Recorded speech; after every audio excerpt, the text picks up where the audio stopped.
지금부터 한동훈 당대표 취임 100일 기자회견을 시작하겠습니다. 먼저 한동훈 당대표의 모두 발언이 있겠습니다. 존경하는 국민 여러분, 안녕하세요. 국민의힘 당대표 한동훈입니다. 정치를 시작한 지 10달, 당대표가 된 지 100일이 됐습니다. 비대위원장으로서 총선을 치렀고 전쟁 같았던 당대표 전당대회도 통과했습니다. 10월 16일 재보궐선거는 판이 커져서 마치 당대표 중간평가 같은 느낌이었습니다. 재보궐선거가 끝난 후 승리한 곳이 아니라 패배한 전남 곡성을 먼저 찾았습니다. 곡성의 주민들께서는 다음에는 한번 찍어주겠다, 자주 와달라고 하셨는데요. 보수여당의 대표가 곡성을 찾아간 것이 대한민국이 시작된 이래 처음이었다고 합니다. 부산 금정에서는 22% 차이로 61%를 득표했지만 그게 부족하지만 기회를 한 번 더 주는 것이다 라는 의미라는 점을 잘 알고 있습니다. 인천 강화에서는 북한 대남 방송 등의 삶의 문제를 해결하라는 주민들의 명령을 받았습니다. 한 표 한 표의 의미를 생각하면서 힘을 얻고 차근차근 부족한 것을 채워 나가겠습니다. 우리는 변화를 시작한다. 저의 당대표 취임 일성이었는데요. 민심에 반응하고 더 유능해지고 외연을 확장하라는 것이 국민과 당원의 명령이었습니다. 100일 동안 그 변화와 쇄신을 위해서 이리 뛰고 저리 뛰었습니다. 지난 100일 민생정치, 대한민국의 우상향, 청년정치, 정치개혁하자고 소리 높였습니다. 가장 많이 얘기하고 힘을 준 것은 여야 의정협의체 등 의료 상황의 해결에 관한 것이었죠. 이보다 더 시급한 민생이 있을까요? 어제 정부가 의대생의 휴학 승인을 대학의 자율에 맡기겠다면서 전향적인 입장을 내놨습니다. 겨울이 오고 있습니다. 여야 의정협의체에 참여하는 의료단체가 더 많아지기를 기대합니다.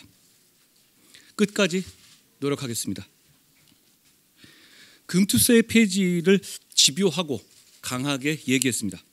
찬반 여론도 그동안 강행해서 폐지로 바뀌었고 바로 어제 우리 당정이 금투세 폐지를 발표하자 주식시장이 즉각 긍정적으로 반응했습니다. 더불어민주당도 더 미룰 수 없을 것이라고 생각합니다. 격차를 줄이고 기회를 넓히자는 목표로 격차 해소 특별위원회를 출범시켰습니다. 성장을 위해서 현재의 삶을 희생하자는 것이 아닙니다. 성장을 통해서 복지를 확대하고 복지가 생산에 기여하는 생산적 복지를 해야 합니다.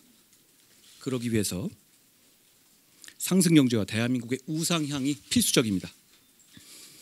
반도체와 AI 인프라, 국가 전력망의 확충 등으로 대한민국을 우상향시키자는 저희 주장도 결국은 파이를 키우고 좋은 일자리를 만들어서 국민 개개인의 삶의 우상향에 기여하자는 겁니다.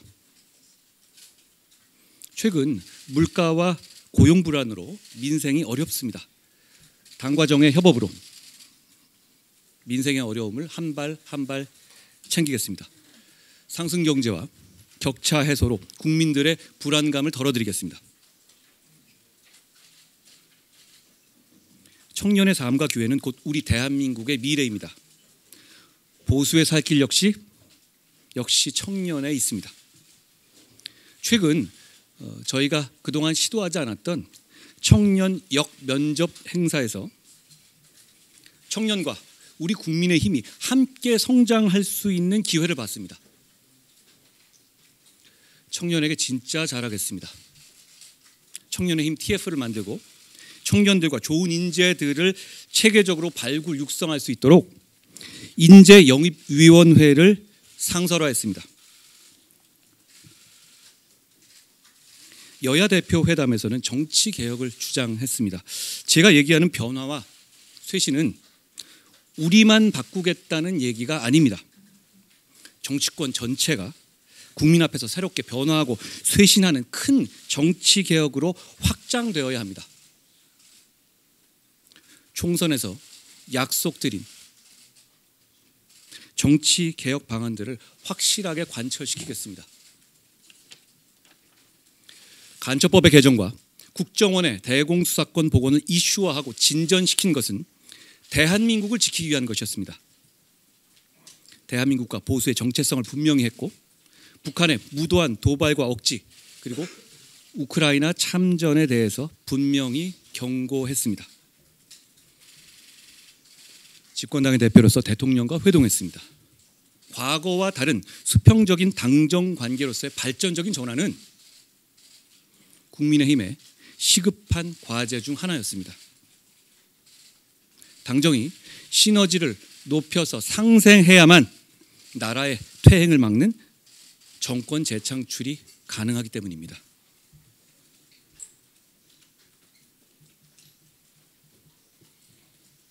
저는 우리 윤석열 정부가 성공한 정부로 남기를 누구보다도 바라고 있습니다. 그래서 정권을 재창출해야 하고 반드시 그래야 한다는 무거운 책임감을 느끼고 있습니다. 지난 2년 반 동안 우리 정부는 한미동맹을 생산적으로 복원해냈고 한일 관계를 미래지향적으로 개선했습니다. 저자세 대북 대중 외교에서 탈피해서 대북 정책의 원칙을 굳건히 견지했습니다. 탈원전 정상화, 원전 수출로 무너진 생태계를 복원했고 세계 원전 르네상스라는 호기를 잡았습니다. 방산 수출이 비약적으로 늘고 대통령이 앞장서서 민관이 글로벌 세이즈에 나섰죠. 세계 국채 지수 편입에 성공해서 우리나라의 자본시장과 경제의 위상이 크게 높아졌습니다. 노사관계 현장에서 건설 폭력과 화물연대 파업이 힘을 잃은 것은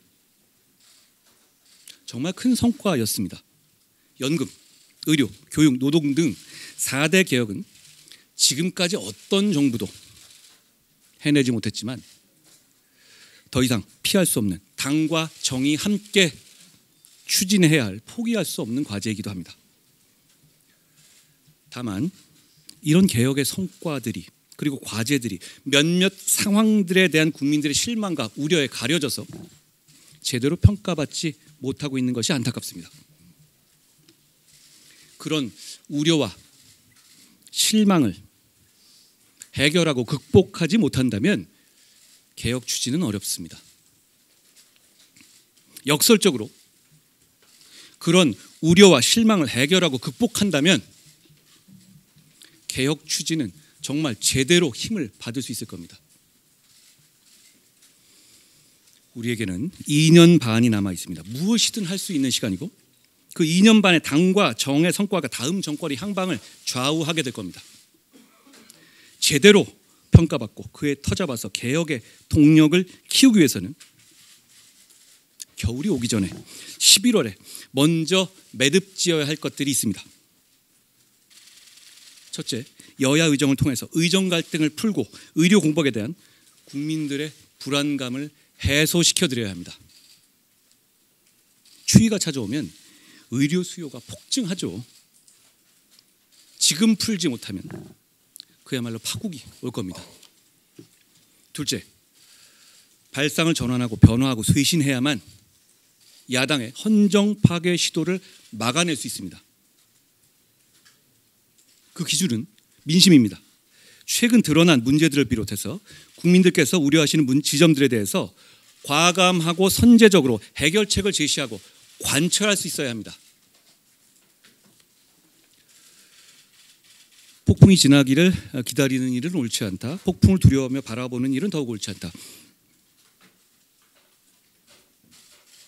지난 대구 전당대회에서 보수 정치의 재건을 위해서 앞장서겠다고 다짐하면서 말씀드린 시의 한 구절이었습니다. 다들 다가올 폭풍을 염려합니다. 우리 바라보고만 있을 수는 없지 않겠습니까? 모두가 무엇이 문제인지를 알고 어떻게 해야 하는지도 알죠. 다만 누구도 문제 해결에 선뜻 나서려 하지 않았습니다. 제가 문제를 해결하겠다고 집권당 대표로서 그 책임감으로서 나섰습니다. 여러분, 뭉치고 단결하겠습니다. 다만 문제를 방치하기 위해서가 아니라 문제를 해결하기 위해서 뭉치고 단결하겠습니다. 더불어민주당에게도 분명하게 요구합니다. 첫째, 여야의정 협의체 참여에 대한 분명한 입장을 대표가 직접 밝혀야 합니다.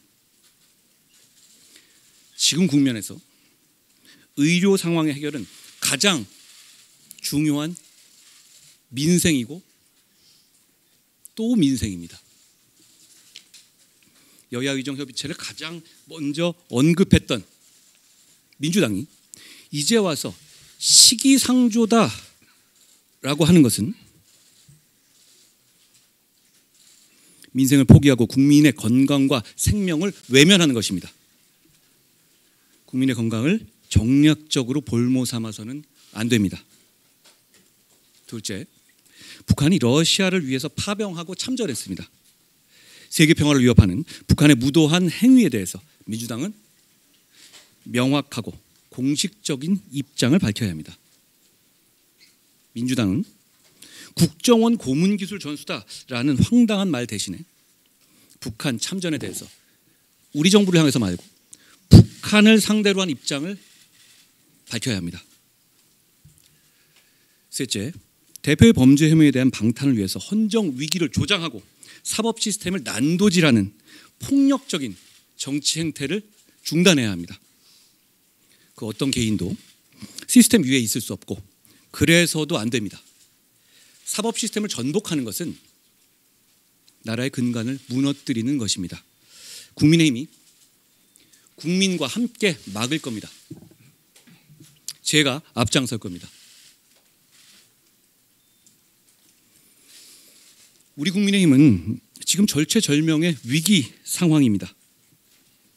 지금 위기를 해결하고 문제를 해결하고 극복하지 못하면 우리에게 다음은 없습니다. 정권 재창출의 주체가 국민의 힘이 되려면 우리 모두가 문제 해결의 주체가 되어야 합니다. 우리 모두가 진정으로 사는 길이고 전체주의적인 선동 세력을 극복하고 대한민국이 마침내 사는 길입니다. 토지개혁과 한미상호 방위조약을 이끌어낸 이승만 대통령, 중공업화로 지금의 산업화를 이루어낸 박정희 대통령,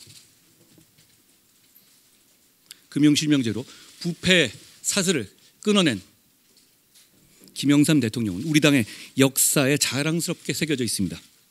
보수의 긍지와 자부심을 바로 세우는 부끄럽지 않은 정치 하겠습니다. 애국심과 도전 정신으로 국민의힘의 중단 없는 변화와 쇄신을 이끌어가겠습니다. 그렇게 우리 당에서 시작된 변화와 쇄신은 낡고 부패하고 국민들로부터 외면받는 정치판 전체를 개혁하는 신호탄이 될 것이라고 믿습니다. 고대부터 현대까지 정치에 싸움이라는 게 없었던 적은 한 번도 없었습니다. 앞으로도 우리 국민의힘은 국민을 위한 싸움이라면 주저하거나 몸살이지 않겠습니다. 다만 그 과정에서 나라와 국민을 위한다는 명분을 잃지 않겠습니다. 나라와 국민을 위한다는 그 명분을 잃지 않는다면 진정한 통합과 포용의 길로 가는 과정이 될 것입니다. 그러나 우리의 진짜 목표인 나라가 잘 되게 하는 것, 국민이 잘 살게 하는 것에 더 집중하겠습니다. 그러기 위해서는 우리가 추진하고 있는 상승 경제와 격차 해소를 선순환시켜야 합니다. 우리가 상승경제 7법 AI 산업 집중 지원을 통해서 성장을 추구하는 것은 과거처럼 미래를 위해서 잘 될 놈에게 투자한다라는 의미가 아닙니다. 산업혁명에 비견될 만한 AI 혁명에 지금의 흐름에 올라타서 과거 고도 성장기와 같은 성장을 이루어내고 그 성장의 과실을 현재의 우리 모두를 위한 복지에 쓰자는 겁니다. 성장 자체가 목표가 아니고 성장의 과실로 현재의 우리 모두를 위한 복지 증진을 이뤄내야 합니다. 그것이 우리 모두 다 같이 더 많은 가치를 누릴 수 있는 길, 다 같이 사회로 가는 길입니다. 마음을 다해서 끝까지 하겠습니다. 100일 동안 지켜봐 주시고 격려해 주신 국민들과 당원들께 고맙습니다. 비판해 주신 분들께도 감사드립니다. 오감을 뵙는 시민들께서 저에게 요새 힘들죠? 힘내세요 라는 말씀 참 많이 하시는데요. 정치인이 국민 걱정해야 하는데 국민이 정치인 걱정하시게 하는 것 대단히 죄송하게 생각합니다. 사실은 지금 여러 가지로 국민 여러분께서 힘드신 것을 잘 압니다. 국민 여러분께서 힘내십시오. 고맙습니다.